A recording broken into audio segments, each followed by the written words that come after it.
کہ جس پہ ظاہر ہے کہ ہر انسان سوچتا ہے. میں نے بھی اس بارے میں سوچا, حالانکہ چند روز پہلے, اور میں نے ذکر بھی کیا تھا ایک ویڈیو میں, عمران خان کا ایک انٹرویو تھا جس میں عمران خان نے قطعی طور پر اس کو ریجیکٹ کیا. انہوں نے کہا کہ جی ہم بالکل اسرائیل کو ایکسیپٹ نہیں کریں گے, اس کی وجہ یہ ہے کہ مجھے خدا کو بھی جواب دینا ہے. لیکن جب اتنے بڑے کنٹریز جو ہیں, جیسے اسرائیل ایک بہت بڑا ملک ہے, ان کی انٹیلیجنس ایجنسی بہت پاورفل ہے, ان کے وہ میڈیا کو کنٹرول کر سکتے ہیں, وہ بڑے بڑے انسٹیٹیوشنز کو کنٹرول کر سکتے ہیں, وہ اپنے لوگوں کو پلان کر سکتے ہیں کسی بھی حکومت میں, چاہے وہ کوئی بھی ملک ہو.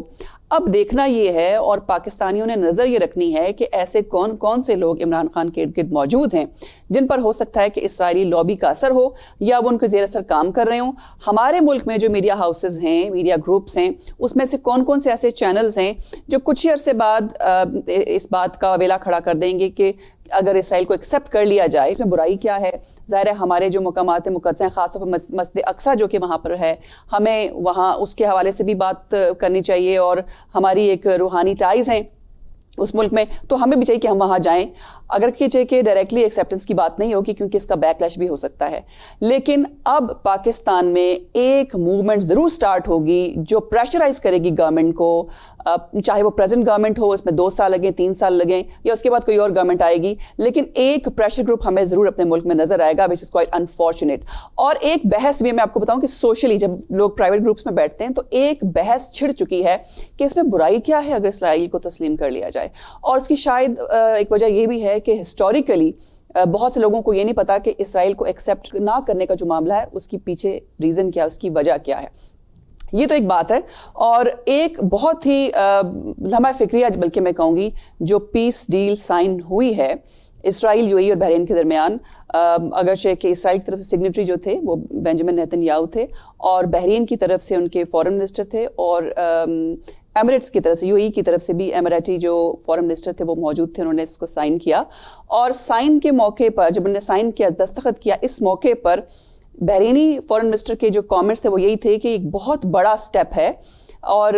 ظاہر ہے انہوں نے یہ سب اس لیے کیا ہے تاکہ پیلسٹائن اور اسرائیل جو ہیں وہ 2 نیشن تھیوری کی بیسس کے اوپر اپنے کانفلکٹس کو ختم کریں. یعنی کہ اس وقت بھی انہوں نے یہ کہا کہ وہ جو کچھ بھی کر رہے ہیں وہ پیلسٹائن کی بہتری کے لیے کر رہے ہیں. اور ڈونلڈ ٹرمپ نے وارننگ دی پیلسٹینینز کو, انہوں نے کہا کہ اگر آپ ہماری بات نہیں مانیں گے, یا اگر آپ ہمارے انٹرسٹ کا خیال نہیں رکھیں گے, اور اگر آپ ہمارے ساتھ اس طریقے سے بیہیو کریں جیسے آپ ابھی کر رہے ہیں, تو ہم بھی آپ کے کسی معاملے میں نہیں آئیں گے. مطلب ایک وہ پیمنٹ جو امریکن ایڈ کی طرف سے جاتی ہے پیلسٹائن کو, وہ انہوں نے ایک طرح سے تھریٹ دیا کہ ہم وہ روک دیں گے, so you have to behave. یہ ایک بڑا کلیئر کٹ ٹرمپ کا بیان تھا, اور ٹرمپ ویسے بھی اس قسم کے بیان دیتے رہتے ہیں. لیکن اس پیس ٹریٹی میں ایک بہت ہی اہم شک ہے جس کو کہ سمجھنا بہت ضروری ہے. اس میں یہ لکھا ہے کہ جو مسجد اقصیٰ ہے وہاں پر جو پیسفل مسلمز ہیں, یعنی کہ جو پیسفل لونگ مسلمان ہیں پوری دنیا سے جو آئیں گے, ان کو وزٹ کرنے کی بھی اجازت ہوگی اور ان کو عبادت کرنے کی بھی اجازت ہوگی. لیکن باقی لوگ جن کا تعلق کسی بھی فیتھ سے ہے ان کو بھی وہاں پر عبادت کرنے کی اجازت ہوگی.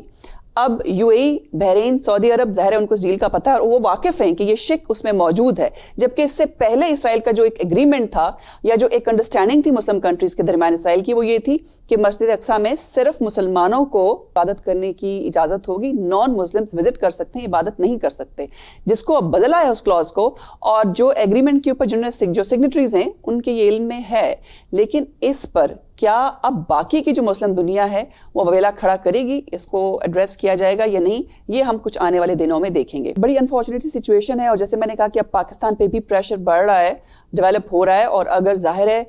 یروشلم پوسٹ میں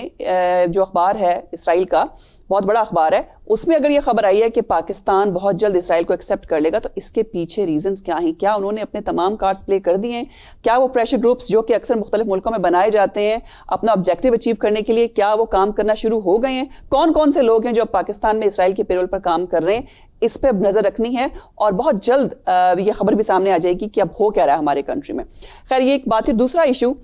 جو میں ڈسکس کرنا چاہ رہی ہوں آج کے پروگرام میں, آپ نے دیکھا ہوگا کہ SCO کی میٹنگ ہوئی جس میں پاکستان بھی تھا, چائنا بھی تھا, رشیا بھی تھا اور انڈیا بھی تھا, اور ایک ورچوئل میٹنگ ہو رہی تھی. اور اس وقت اجیت ڈوبل اٹھ کر وہاں سے چلے گئے جب پاکستان کی طرف سے تقریر کا ٹائم آیا اور پاکستان نے اپنا نیا نقشہ ڈسپلے کیا بیک گراؤنڈ میں,